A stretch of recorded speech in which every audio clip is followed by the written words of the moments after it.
안녕하세요. 요한복음 5장 시작합니다.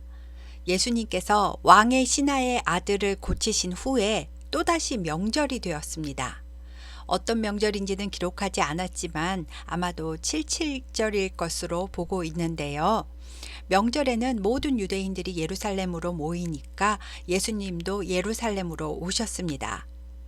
예루살렘 성에 양이 지나다니는 양문 곁에는 히브리 말로 베데스다라는 헤롯 대왕이 만든 아주 큰 인공 연못이 있었는데, 그 베데스다 연못에는 행각 5이 있었고, 그 행각 안에는 많은 병자와 맹인들과 다리 저는 사람, 혈기 마른 사람들이 누워서 물이 움직이기를 기다리고 있었답니다. 그곳은 원래는 제사에 쓸 양을 양문으로 들여와서 제물의 부정을 씻는 장소로 사용했다고 하는데요. 그런데 이곳에 천사가 가끔 내려와 물을 움직이게 하는데, 물이 움직일 때 가장 먼저 물에 들어가는 자는 어떤 병에 걸렸든지 낫게 된다 라는 속설이 있어서 병이 낫고자 하는 병자들이 모여든 겁니다. 베데스다는 은혜의 집 혹은 자비의 집이라는 뜻인데요. 안 그래도 몸이 아픈데 경쟁을 해서 이긴 동작이 빠른 한 사람만 낫는다는 이 속설은 하나님의 은혜와는 전혀 상관이 없는 악한 조건을 달고 있습니다. 그래서 예수님이 너희가 자비를 구할 대상은 그런 물이 아니라 하나님이시다 라는 것을 알려주시려고 이름만 베데스다인 연못에 찾아가신 것 같습니다.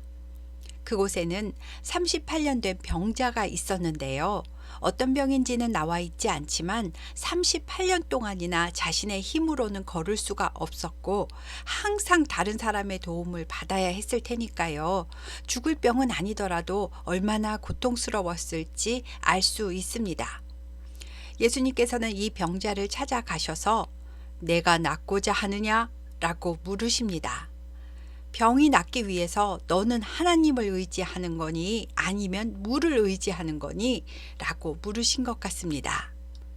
38년 된 병자는 주여, 물이 움직일 때 나를 못에 넣어주는 사람이 없어서 내가 기어가는 동안에 다른 사람이 먼저 내려가나이다 라고 아무도 자기를 도와주지 않는다고 원망과 체념 섞인 듯한 대답을 합니다.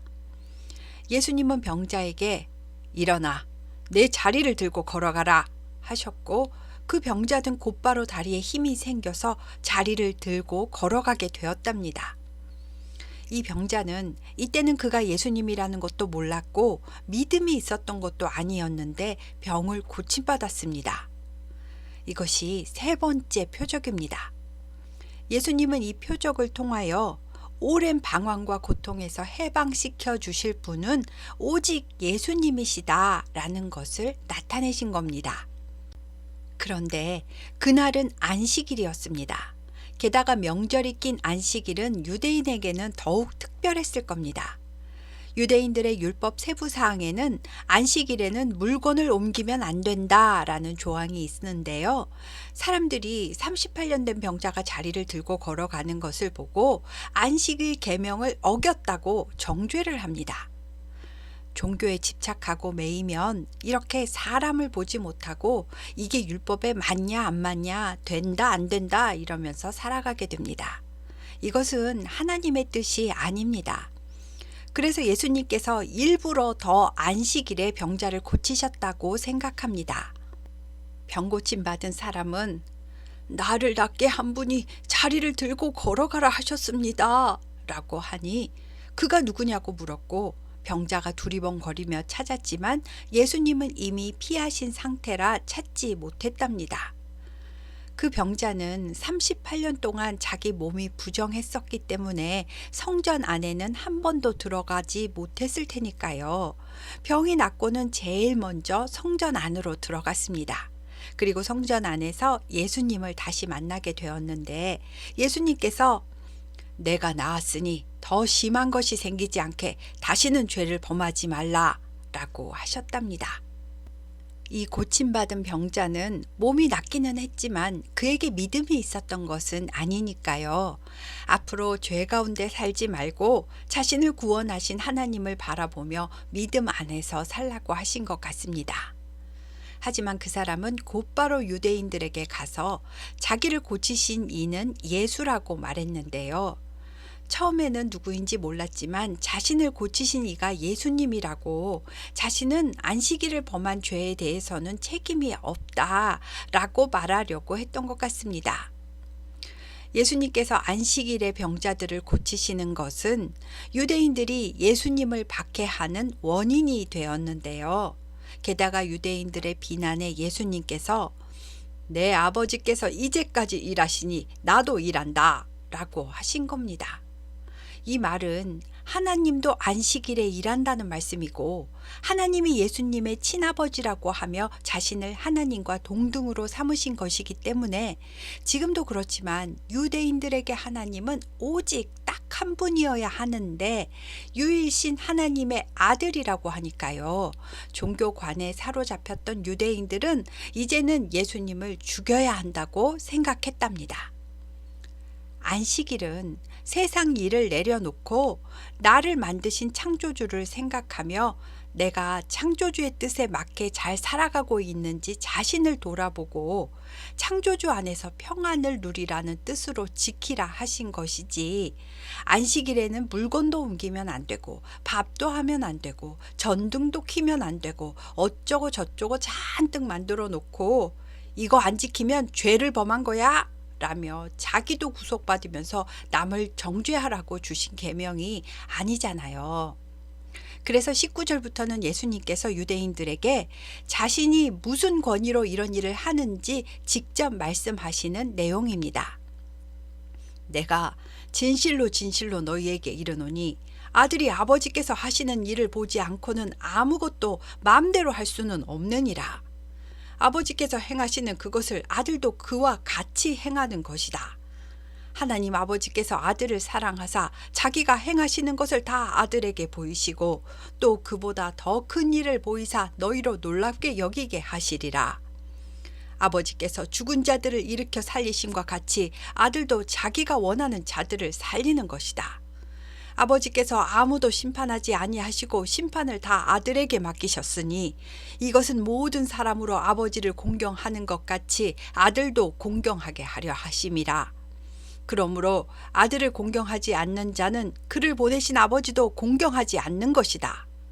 내가 진실로 진실로 너희에게 이르노니 내 말을 듣고 또 나 보내신 이를 믿는 자는 영생을 얻었고 심판에 이르지 아니하나니 사망에서 생명으로 옮겼느니라. 진실로 진실로 너희에게 이르노니 영적으로 죽은 자들이 하나님 아들의 복음의 음성을 들을 때가 오나니 곧 이때라. 이 복음을 듣고 믿음으로 반응하는 자는 살아나리라. 아버지께서 자기 속에 생명이 있음 같이 아들에게도 생명을 주어 그 아들 속에 생명이 있게 하셨고 또 인자됨으로 말미암아 심판하는 권한을 주셨느니라. 너희는 이것을 놀랍게 여기지 말라. 무덤 속에 있는 자가 다 그의 음성을 들을 때가 오나니 선한 일을 행하는 자는 생명의 부활로 악한 일을 행한 자는 심판의 부활로 나오리라. 내가 하나님의 아들이지만 나조차도 하나님 아버지께 듣는 대로 심판하는 것이다. 나는 나의 뜻대로 하려 하지 않고 나를 보내신 하나님의 뜻대로 하려 함으로 내 심판은 의로우니라. 내가 만일 나를 위하여 증언하면 내 증언은 참되지 아니하되 나를 위하여 증언하시는 이가 따로 있으니 나를 위하여 증언하시는 그 증언이 참인 줄 아노라. 너희가 세례 요한에게 사람을 보내어 요한이 진리에 대하여 증언하는 것도 듣지 않았느냐? 그러나 나는 사람에게서 증언을 취하지 아니하노라. 다만 이 말을 하는 것은 너희로 구원을 받게 하려 함이니라. 세례 요한은 켜서 비추이는 등불이다. 너희가 한때 그 빛에 즐거이 있기를 원하였거니와 내게는 요한의 증거보다 더 큰 증거가 있으니 아버지께서 나에게 이루라고 하시는 그 일, 곧 내가 하는 그 역사가 아버지께서 나를 보내셨다는 것을 증언하는 것이니라. 또한 나를 보내신 하나님 아버지께서도 옛 선지자들을 통하여 친히 나를 위하여 증언하셨느니라. 너희는 아무 때에도 하나님의 음성을 듣지 못하였고 하나님의 형상을 보지도 못하였으며 하나님의 말씀이 너희 속에 거하지도 않으니 이것은 그가 보내신 이를 믿지 않기 때문이다. 너희가 성경에서 영생을 얻는 줄 생각하고 성경을 연구하거니와 이 성경이 곧 내게 대하여 증언하는 것이니라. 그런데도 너희는 영생을 위하여 내게 오기를 원하지 아니하는도다. 나는 사람에게서 영광을 취하지 아니하노라. 다만 나는 하나님을 사랑하시는 것이 너희 속에 없음을 알았노라. 나는 내 아버지의 이름으로 왔어도 너희가 영접하지 않았지만 만일 다른 사람이 자기가 그리스도라고 하며 정치적 메시아로 왔더라면 그를 영접했을 것이다. 너희는 너희끼리는 서로 영광을 취하고 너희끼리는 높임을 받으려고 하면서도 유일하신 하나님께로부터 오는 영광은 구하지 않으니 어떻게 나를 믿을 수가 있겠느냐. 내가 너희를 아버지께 고발할까 생각하지 말라. 너희를 고발하는 이가 있으니 곧 너희가 바라는 자 모세니라. 그러나 모세를 믿었더라면 또 나를 믿었으리니 이는 그가 내게 대하여 기록하였음이라. 그러나 만약 그 모세의 글도 믿지 아니하거든 어떻게 내 말을 믿겠느냐 라고 하셨답니다. 하나님의 말씀을 깨닫고 영이신 하나님을 바라보는 하나님의 백성이라면 하나님이 보내신 아들을 알아볼 수 있어야 하지 않을까요? 각 사람에게는 영이 있고 하나님의 말씀을 믿고 말씀이 내 안에 있다면 예수님께서 이렇게 길게 영적인 말씀을 하셨으니까 다른 사람의 영혼도 영적으로 볼 수 있을 것 같습니다. 다만 타인의 어려움을 돌아볼 마음이 나에게 없으니까 자기도 모르게 스스로 외면하는 것 같습니다. 모세의 율법을 목숨처럼 지키고 맨날 성전에서 사는 유대인들도 38년이나 고통 속에서 살아갔던 한 사람의 영혼조차 긍휼히 보지 못했습니다. 예수님께서 나는 하나님으로부터 온 권위로 고통받는 영혼을 치료하였으며 나는 안식일의 주인이며 구원자이다 라고 하신 복음의 말씀들은 율법주의 종교에 빠진 유대인들에게는 아무런 깨달음도 되지 못했습니다. 다음 6장은 네 번째 표적인 오병이어의 기적입니다. 그 후 시간이 흘러 예수님은 예루살렘을 떠나 디베랴의 갈릴리 바다 건너편으로 가셨습니다. 예수님께서 이동하실 때에 큰 무리가 예수님을 따르게 되었는데요. 이것은 예루살렘에서 예수님이 병자들에게 행하시는 표적을 보았기 때문이었습니다. 유대인의 명절인 유월절이 가까운 어느 날 예수께서 산에 오르시고 제자들과 함께 앉으셨는데요. 큰 무리가 자기에게로 오는 것을 보시고 예수님이 빌립에게 질문을 하십니다. 빌립아, 우리가 어디서 떡을 사서 이 사람들을 먹이겠느냐? 라고 하셨는데 이렇게 말씀하신 이유는 빌립을 시험하여 빌립에게 진정한 생명의 떡이 어디서 오는지 깨닫게 해주시려는 의도를 가지시고 어디서? 라는 질문을 하신 겁니다. 예수님은 어디서? 라는 장소를 물으셨는데 빌립은 이 많은 사람에게 한 조각씩이라도 먹이려면 돈 200데나리온어치의 떡을 사도 부족하겠다라는 계산을 하면서 도저히 불가능하다고 말했습니다. 그리고 옆에 있던 제자 중 안드레도 예수님, 있는 거라고는 한 아이에게 있는 보리떡 5개와 물고기 2마리밖에 없습니다. 사람이 이렇게 많은데 누구 코에 붙이겠습니까? 라고 역시 불가능하다고 말했습니다. 그러자 예수님은 사람들을 풀밭에 다 앉히라고 하시는데요. 사람들이 약 5,000명쯤 앉아있는 모습이 푸른 초장에 모여있는 양떼들 같습니다. 그리고 다들 목자 되신 예수님만 바라보고 있습니다. 예수님은 어린아이의 도시락인 보리떡 5개와 물고기 2마리를 들고 축사하신 후에 제자들을 시켜 사람들에게 원하는 대로 먹고 싶은 만큼 나눠주라고 하셨습니다. 제자들은 처음에는 황당했겠지만 떡과 물고기가 계속 늘어나는 기적을 보고 신이 났을 겁니다. 초장에 앉은 무리도 똑같이 신기하고 신나고 배부르고 기쁘고 그랬겠지요. 떡이 어디서 나서 사람들을 먹이셨나요? 예수님의 축사하시는 말씀에서 생겨났습니다. 예수님은 오병이어의 표적을 통하여 예수님 자신이 하늘로부터 내려온 생명의 떡이심을 나타내신 겁니다. 그리고 예수님은 다들 배부른 후에 남은 조각들을 거두고 버리는 것이 없게 하라고 하셨습니다. 왜 그러신 걸까요? 예수님의 은혜로 받은 귀한 양식인데 버리면 안 되는 거잖아요. 배고팠을 때는 아주 작은 떡 한 조각이라도 나눠 먹을 만큼 귀했으면서 이제 배부르다고 막 버리면 받은 은혜의 소중함을 내팽개치는 느낌일 것 같습니다.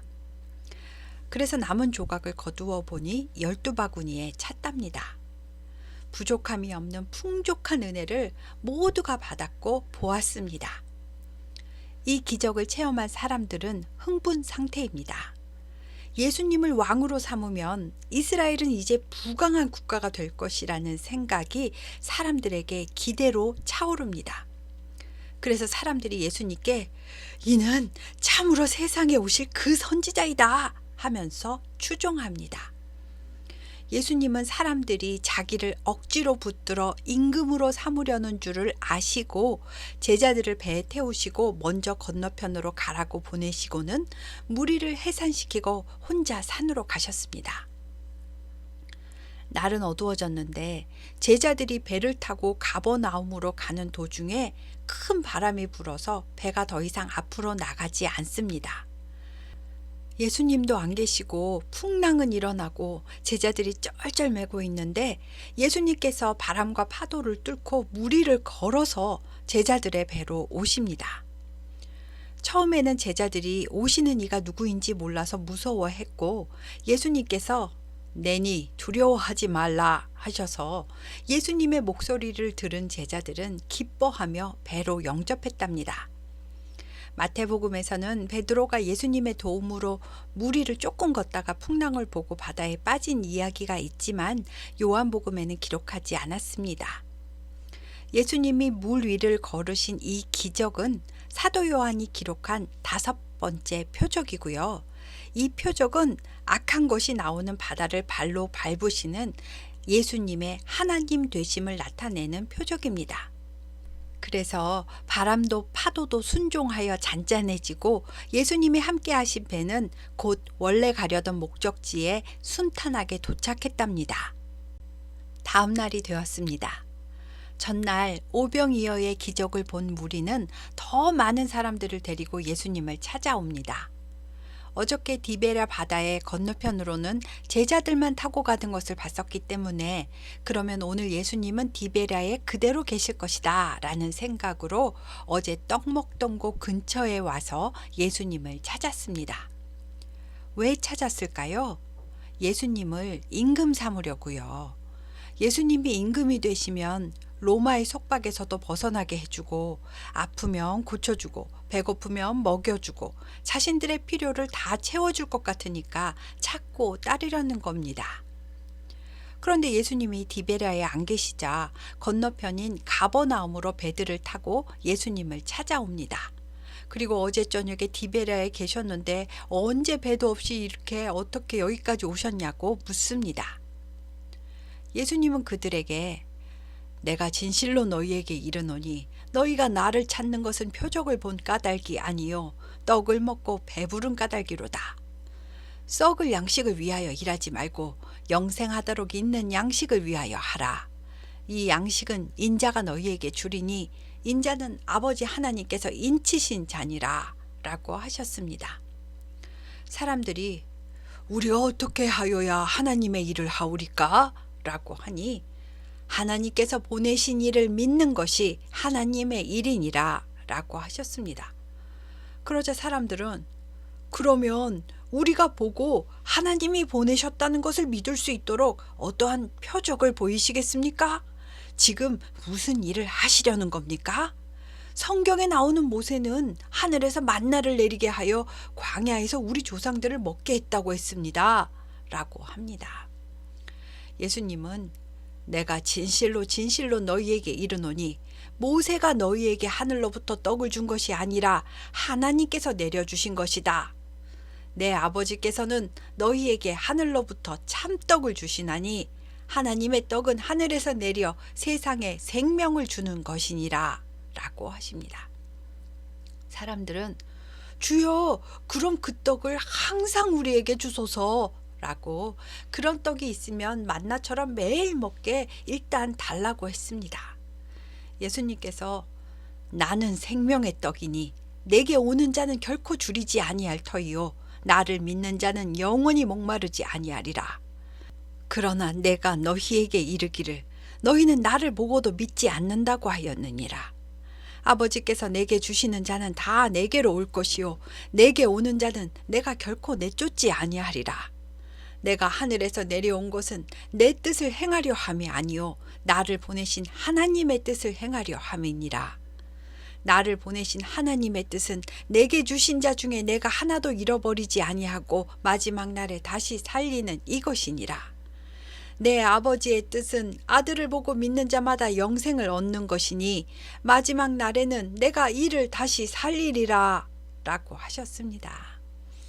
사람들은 자기 입에 들어가는 만나 같은 떡인 줄 알았는데 예수님이 자기가 바로 하늘에서 내려온 떡이라고 하시니까요. 아니, 저 예수는 나사렛에 사는 요셉의 아들인 거 우리가 다 아는데 자기가 지금 스스로 하늘에서 내려왔다고 하는 거야? 라며 수군대기 시작합니다. 예수님이 너희는 서로 수군거리지 말아라. 나를 보내신 아버지께서 이끌지 아니하시면 아무도 내게 올 수 없으니 오는 그를 내가 마지막 날에 다시 살리리라. 이사야 선지자의 글에 그들이 다 하나님의 가르치심을 받으리라고 기록되었으니 아버지께 듣고 배운 사람마다 다 나에게로 오느니라. 그러나 이것은 하나님 아버지를 눈으로 본 자가 있다는 말이 아니니라.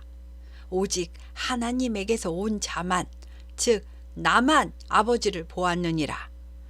진실로 진실로 너희에게 이르노니 이것을 믿는 자는 영생을 가졌나니 내가 곧 생명의 떡이니라. 너희 조상들은 광야에서 만나를 먹었어도 죽었거니와 나는 하늘에서 내려와 사람으로 하여금 나를 먹고 죽지 아니하게 하려는 것이니라. 나는 하늘에서 내려온 살아있는 떡이니 사람이 이 떡을 먹으면 영생하리라. 내가 줄 떡은 곧 세상의 생명을 위한 내 살이니라 라고 하셨습니다. 이해가 되셨나요? 예수님 자신이 살아있는 떡이고 이 떡을 먹으면 영생한다고 하십니다. 영생은 시간이 영원히 계속 하염없이 흐른다는 개념이 아니고요. 지금 우리가 살고 있는 하루 24시간이라는 인간의 시간 개념을 초월하여 어제도 계시고 오늘도 계시고 앞으로도 계실 예수님의 시간 속으로 들어가는 것이다 라고 설명드릴 수 있습니다. 또 예수님이 자신을 떡처럼 먹으라고 하신 것은 예수님의 말씀을 내 안에 받아들여 흡수하고 예수님과 하나가 되어가라. 즉 예수님을 닮아가라는 말씀인데 유대인들은 이 사람이 어찌 능히 자기 살을 우리에게 주어 먹게 하겠느냐?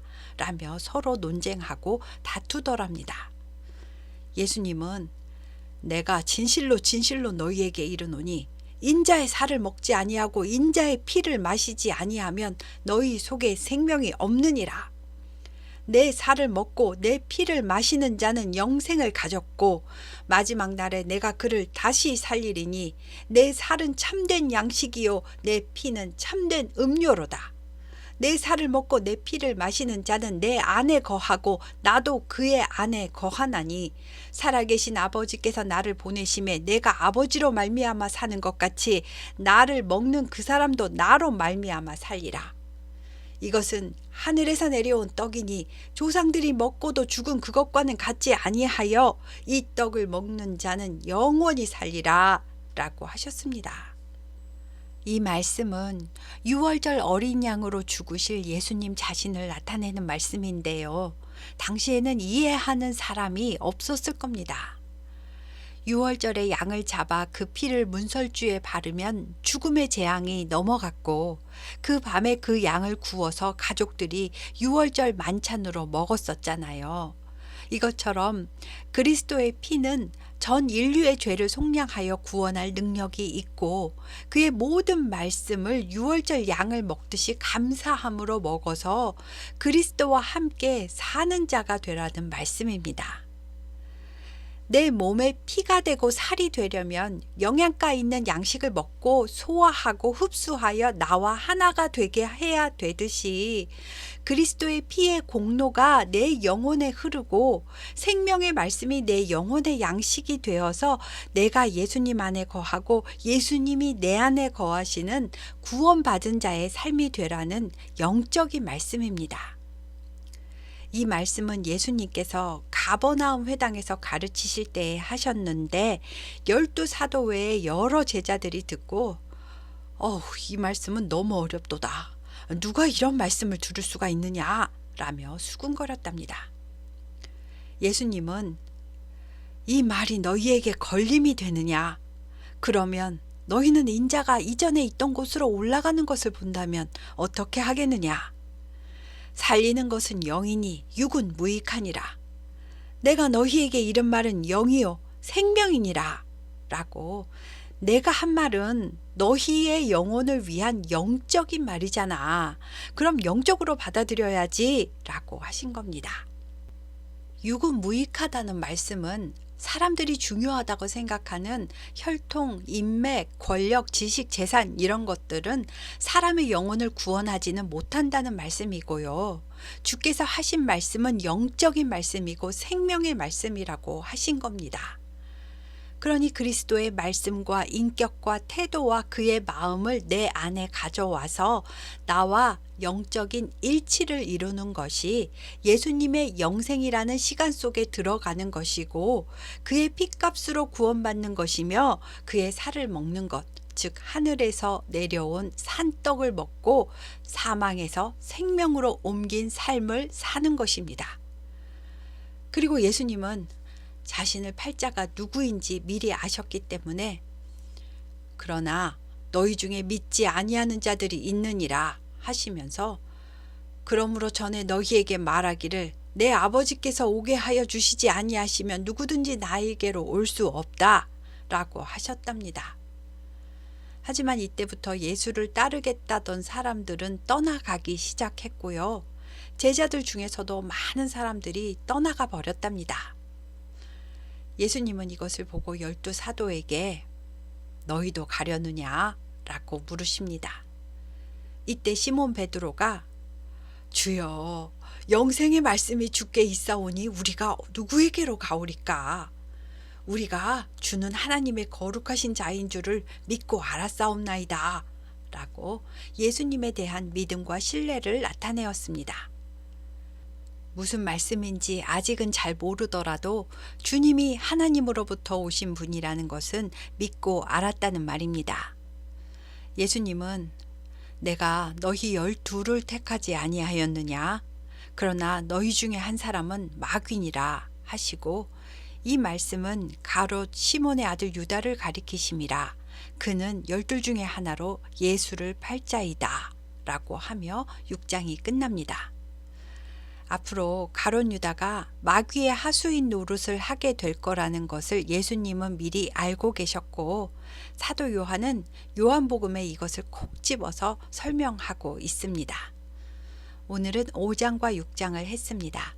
감사합니다.